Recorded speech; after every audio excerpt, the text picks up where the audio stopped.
Welcome back to PM Agenda. With me now, the Environment Spokesman for the Liberal Party, Greg Hunt. Mr Hunt, thank you very much for your time. It's a pleasure. There seemed to be a buoyant mood in the coalition today, the Liberal Party room, I should say, but you did fall just short. How does that marry up?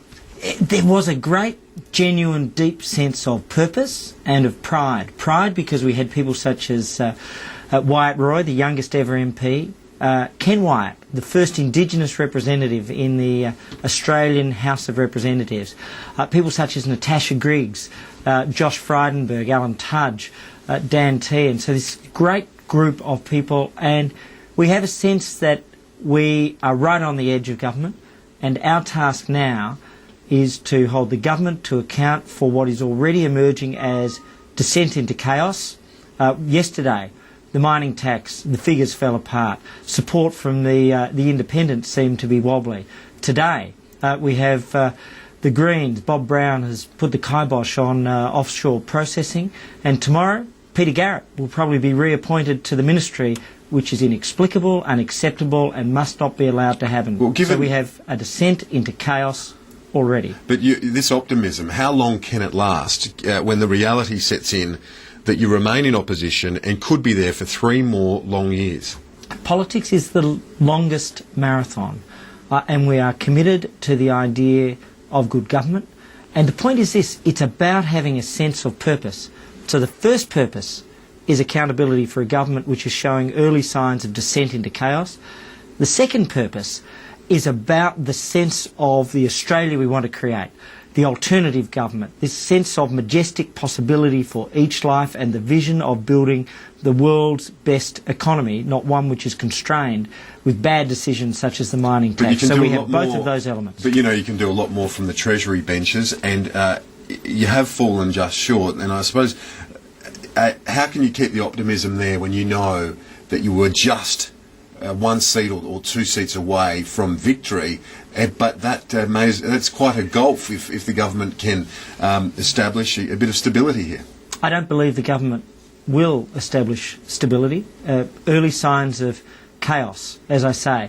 The mining tax figures have collapsed. The mining tax support from the independents is wavering, and they appear to be driving the government.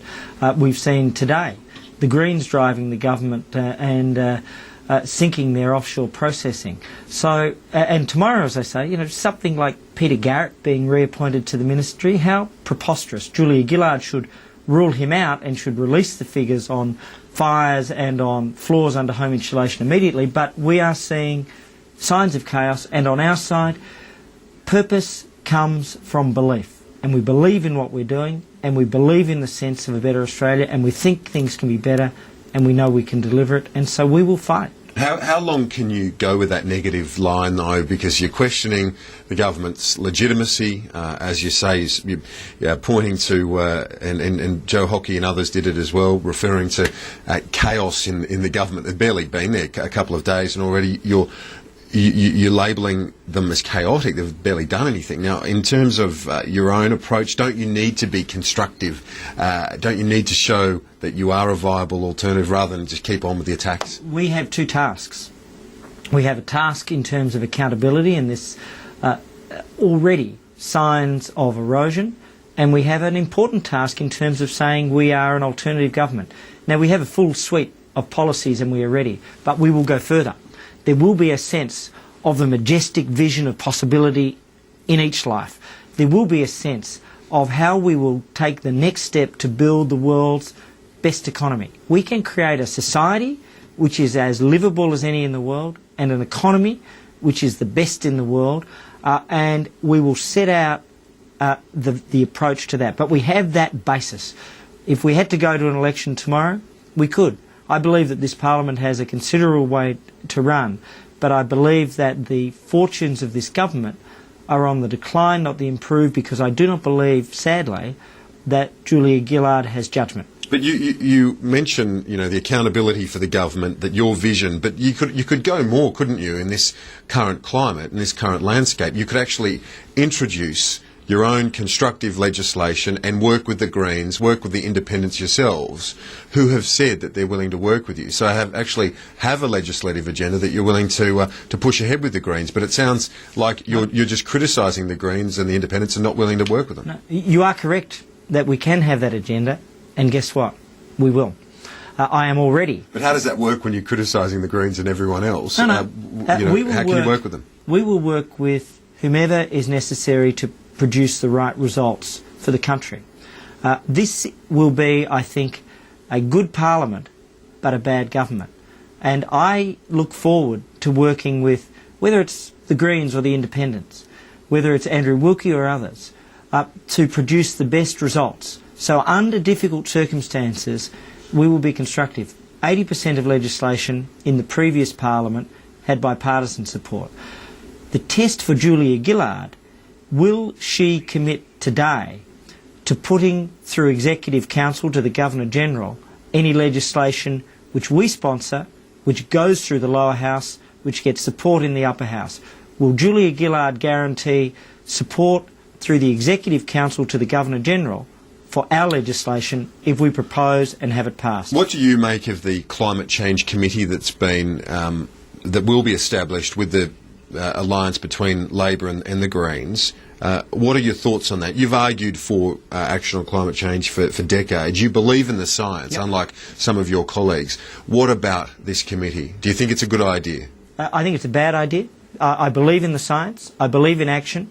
We've got a legislative agenda which they could pick up, if they're serious, to begin real action on the 1st of July 2011.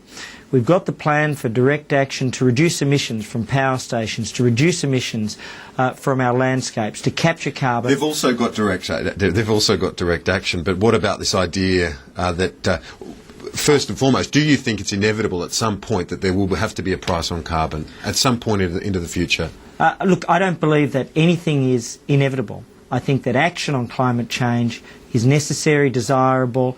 They have no policy. They use the words price on carbon, but they can't say what it means other than electricity prices. What do I think of this committee? I think that the idea of a belief test before someone can sit on a committee of the Parliament of Australia is repugnant. I believe that this committee is arguably in breach of the Parliamentary Privileges Act, and it is certainly undemocratic that you must sign up to a set of beliefs before you can sit on a parliamentary committee which is meant to examine the best way forward. Okay, what about the front bench, Tony Abbott's front bench, Malcolm Turnbull? What job is he going to get? Obviously not yours, given he believes in a price on carbon. Look, I'll leave that to Tony, and obviously you'd expect me to say that, and that's what I will say. That is the leader's provenance. I think Tony Abbott has become a genuine national leader, and I am very proud to work with him.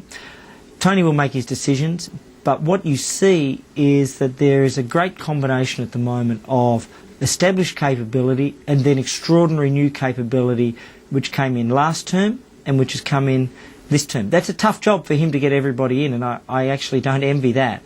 But Malcolm will come in. That's an established fact. As to the roles and responsibilities, and anybody on either side will say that's for the leader. But not climate change, obviously. Because it is. All of these things are for the leader. I happen to love my portfolio. I believe in it. I want to drive action. The ALP at the moment does not have any climate policy other than cash for clunkers and a citizens' assembly until the third term. I want action on the 1st of July 2011. Greg Hunt, appreciate your time. Thanks very much. Thank you. Should be an interesting time ahead for all concerned. Stay with us after the break on PM Agenda.